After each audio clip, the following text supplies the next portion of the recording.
Hello everyone. On today's session on Ask Me Anything, we have our Chief Executive Officer, Mr. Vikas Saxena. We received a heartwarming amount of questions, but we selected a few which we thought would benefit the community. Can we start with the question? Hi, good evening, everybody. I think it was really overwhelming to receive so many questions from people who've taken out their time to read through. And as my colleague just stated, what we've done is we've picked a few select. We've co-joined some of those questions to make it more relevant to the ones that we felt would benefit the industry at large. Yeah. The first question that we have is, how do you see the workplace evolving? Would you enlighten us on the new trends or changes in the built environment and workplaces? So, see, if you look at the way the buildings and the work spaces have evolved in India or globally, let's say we go back to almost about 50, 60 odd years back, or maybe far larger than that. The whole focus while we used to construct facilities or buildings was on the structural side of the building, and there was a lot of emphasis around the structure, and then came the aesthetics, where the organization started spending a lot of money. A lot of focus was on bringing in aesthetics both externally and internally inside the office spaces, and then came the ergonomics era, where there was a lot of focus on ensuring that the occupants had a lot of ergonomic support in terms of their seatings and in terms of the way they would work in, and off late, I would say, to be honest, and I think pandemic has played a kind of a catalyst to that. There's a lot of focus in bringing in the emotional side of the employees inside the the work spaces.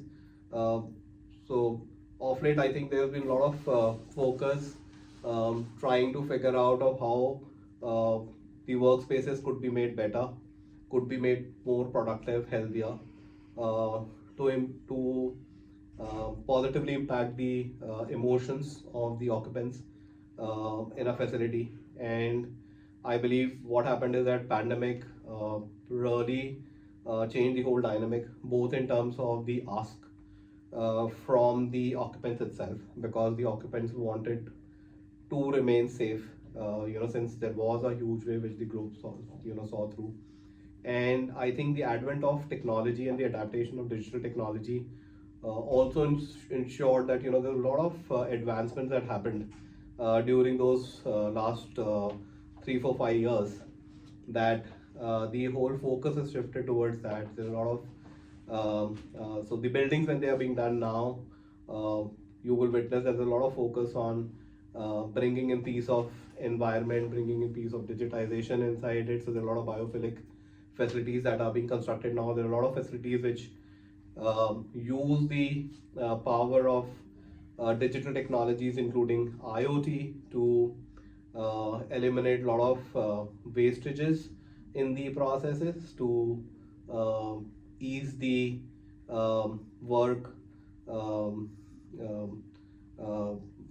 I would say the working methodologies inside a facility, and all this is focused towards the occupants itself. So I think that's the change which has happened.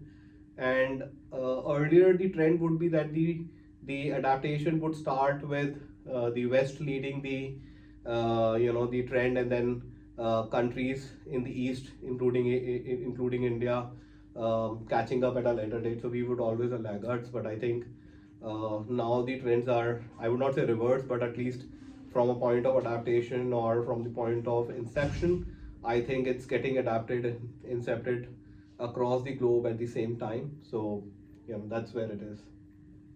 Okay. The second question that we have today is, what strategies and initiatives can workplace leaders adopt to ensure a healthy and productive workplace for their workforce? See, I'll tell you again. Today, if you look at the leaders in the workplace, I believe the work environment itself has changed. So it's no more. So if you were to look at an organization, the way the organizations work today, the work culture has moved from a very formal work culture to a kind of a hybrid informal work culture. B, of course, I think there is no more departmentalization or functional distinctions in the organizations. I think there are much more leaner and seamless organizations which exist today, which means that there's a lot of concurrent exchange of work methodology that is happening across organization between functions. So earlier you would see that there were organization where you would have an HR working in isolation from an admin, working in isolation from an FM, working from in isolation from an IT. I think with the digitization coming in, with the IT which is gone and cut across all the functions, all the departments, I think that's no more the case. And I think that's where the leaders today have a very strategic advantage. It's easier for them to kind of latch onto the wave and to easily bring in the requisite changes through the technology media. Now, whether that is got to do with providing healthier work conditions to their occupants, or whether it's about providing productive work conditions to their employees, I think I think that's become easier. To give an example, if you look at the way the work was done earlier, typically in any organization, it would typically follow a kind of a assembly line process, as you would witness in a shop floor. It would move from one department to the other, and there were definitive weightage times in between each process, each function, each department. With the technology, as I said, cutting across all these departments, the connectivity and the communication becoming seamless and in real time, I think that has changed. So there are a lot of all these interdependencies which were earlier the deterrents or the interrupters in a free flow of the workflow culture, or which were leading to a lot of wastage of productive time in space. I think that has got eliminated. So that's one advantage. Second, of course, I believe that there has been a lot of progress on the fronts which are other than the digital technology. There's also been a lot of development with regards to a lot of sensing technologies. A lot of processes have been automated, and I think there is a lot of disruption which is happening in a lot of conventional processes, the way the processes were executed. I think it's an age of disruption. There are smarter ways of doing the same things in a much more efficient and less cost continue to evolve, and I think that's where the advantages are being reaped in by the current leaders. So if you look at it, the erstwhile roles were defined as a facility manager or or housekeeping manager. I think today it is becoming, the roles are themselves getting redefined as workplace managers, or so there is a lot of focus of inclusiveness rather than just keeping it limited to the services, which is the hard services or the soft services. I think there's a lot of inclusion of the people and their behavior and their emotions, and I think the technology is helping bridge that gap very, very easily. I think that's where the leaders can take a lot of benefit. And then there is, of course, a lot of global standards and access to those which is available, which helps the organization scale up to that benchmark. It's not that they need to reinvent themselves or do something different than what is existing globally and locally. So I think that has become a big advantage. Thank you for that. Our next question is, in your view, how does a workplace experience benefit an organization? So I would simply put it that if I personally had to work in an office which had a lot of noise around me, or which had a lot of bad air which made me feel very uncomfortable, or if I had to struggle, which has been the case in most of the offices about 15-20 years back, that if I had to really struggle to figure out where I would sit today, or how I would welcome my guests inside my facility, I think at the end of the day it it left me a bit irritated with where I belong to, and to some extent I would lose that sense of belongingness. And um, and there have been a lot of market research and studies which have been done around these parameters of how the occupants and the employees get impacted, and there is a lot of data available through a lot of market surveys which does clearly indicate that there is a significant drop in people's willingness to stay with the organization longer if they do not find their workplaces healthy and productive, or they find a lot of bureaucracy in the way the systems treat them, not the people treat them, but the systems treat them. So of course there is a direct impact with regards to both attrition. So organizations which typically are not able to offer highly productive, highly healthy ecosystem to their occupants, of course, have been known to have higher attrition rates. B, of course, it is reflective also your own brand value as an organization. Brand is not just about the product that you market. In the end of the day, I believe any organization today, the way they are perceived as a brand is from a point of how holistic they are in terms of their approach, whether internal or external. So there is also that impact. So I believe there are a lot of direct impacts, and then there are a lot of indirect impacts as well. So while attrition and higher turnovers is a direct impact that a lot of such organizations see, there are a lot of indirect impacts as well, where the sick building syndromes have been known to impact the productivity of people, where the outputs of such organizations have been low, the dollar value that they have reaped per person productivity has been low. So there are those impacts, and I believe there are no two ways about it now. The reason a lot of organizations today focus on these intrinsic side of a workplace, where they focus a lot on improving the wealth, on improving the wellness and the well-being of their occupants and impact the productivity, only for the reason that they typically do want to kind of ensure that they are recognized as the better brand, and they are able to deliver the values that they commit to their own employees and the customers. I feel a lot of people would be enlightened by this answer. Our next question is: in the past, we have seen a great enthusiasm and deliberation on workplace digitization. But on ground, how do you see this evolving? And how business leaders would play a role in this? See, workplace digitalization, I think, has been on for a long time. When I entered the industry, the era was of an automation. Okay, so I entered when the automation had just creeped into the country. That is early 90s. Automation was considered as was primarily focused around energy saving. That was the whole concept of why automation was brought in. But then the reality is that the automation was limited by both the willingness to adapt, b also the prohibitive cost around it. What has changed over the years is that the automation has moved from execution level of energy saving to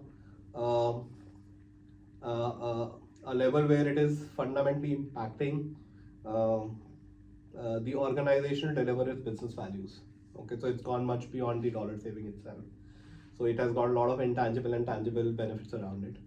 And I think what has helped in this is that the enhancement that has happened on the technological side, including the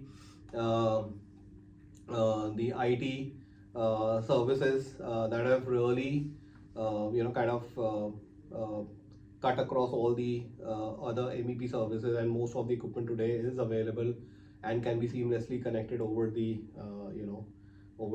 can be connected and monitored over the internet.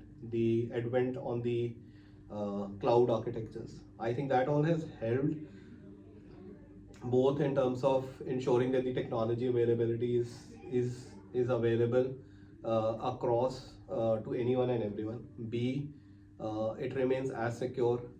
C, its penetration has gone much beyond just energy savings. It's no more limited to the MEP equipment that we would typically try and target through automation. It's gone really deep rooted into the process side of each and every aspect of a facility. It has gone into um, of course, MEP and the soft services do continue to remain the mainstay. D, I think what has also happened is that uh, earlier we would typically end up doing a ROI which was based on the tangible values, where we will say, okay, this my dollar invested, this is the dollar out, and that's the kind of ROI. I think today that has moved much beyond. There are a lot of intelligence, both in terms of the output and data that comes out, which can be utilized to take very informed decisions. And last but not least, the reason why the technology is also become more adapted is because it's become more affordable. So those are the points where I think it has changed. So landscape has changed, and I think what pandemic did, although I definitely do believe it was not a good thing to have globally, but I think from a technological side, I think what happened is that since people were pushed back to work out of their homes, the only uh, resolution that they had out of the situation was to leverage more of digital technology and remote connectivity. And I think while it did impact the world adversely in terms of the loss of lives that happened, but I think the positive impact was that the adaptation of technology, it acted as a catalyst, to be honest, and I think that has really changed. The acceptance went high. The um, ingress of technology went much deeper than what was before COVID. So I think that has all happened. I think what is also happening now is that there is a lot of intelligence that is evolving. So now I think we've moved beyond even the monitoring. So we are talking of artificial intelligence, generative AIs, machine learning. So I think that's where I believe that we will, reap the real benefits of the solutions not only becoming predictive in terms of what needs to be done, but it will also become more suggestive, which I believe was not the case earlier. That the solutions would typically cut off at a particular level, and from there on, I think there were a lot of manual intervention which was required to make it impactful. I think that all has changed. Okay, so we have the last question here for today's session. What is your take on India's evolving landscape of healthy and sustainable buildings? See, as I said earlier as well, I think there was a time when India used to lag behind in adaptation of these technologies, but I think now that's no more the case. I think India is equally evolved. I would say in some cases, compared to some parts of the world, we are actually ahead in terms of what technology curve, and that's not a hidden secret. I think everybody today acknowledges that India on technology curve is much ahead of a lot of other countries, and we are contributing globally to a lot of new technologies that are evolving today. So I think from that point, it is evolving much quicker than it used to be in past. But yes, the other reality is that we do have a lot of brownfield space available within the country, which has been bereft of such technologies in the past. So there's a lot of millions of square footage which still needs to be covered in. Add to that, of course, we are a complex country, both with regards to diversity and cultures. You cannot take away from any country these two aspects, which do drive also how the adaptation happens. So while you may have the best technology, you may have a lot of availability. The reality is that there is also the cultural side, which plays a very important aspect in terms of how it gets adapted and utilized from there on. Adaptation is one part of it, which means that you've already got the technology in, but if it doesn't get utilized, it's like what you put in it becomes a garbage. So I think that has changed. B, I think um, from a user point end of the day, technology can be the smartest. But if you do not have smart people to handle these smart technologies, it's going to be a dumber case. But again, I believe there has been a lot of enhancement in the uh, I would not call IT skills, but in terms of Indian citizens becoming much smarter. We all are today connected over, I think, social media. Most of us are there. We have smartphones. Most of us do access smartphones. I think the data suggests there is the number of subscribers would be 89. I think the penetration of mobile phones is going to be about 89% in another 3-4 years across a huge population of about 1.45 billion people. That's a huge number.